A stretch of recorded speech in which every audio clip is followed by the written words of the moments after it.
Tomorrow marks 1 week until Kentuckians will head to the polls. The question just how many of them will actually turn out. WHAS 11's Grace McKenna sat down with the Kentucky Secretary of State, Michael Adams, today for a conversation about the election season. And Grace, does he have any expectations for voter turnout next Tuesday?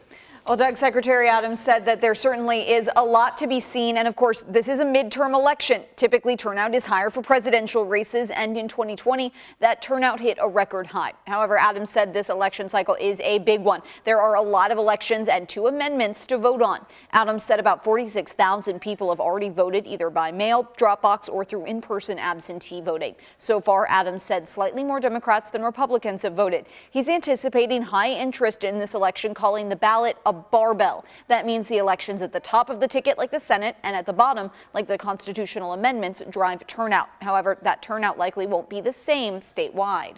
Could drive turnout in cities, or it could drive turnout in rural areas. We don't really know yet how that's going to come down, and we'll see more in early voting and have a better sense of that.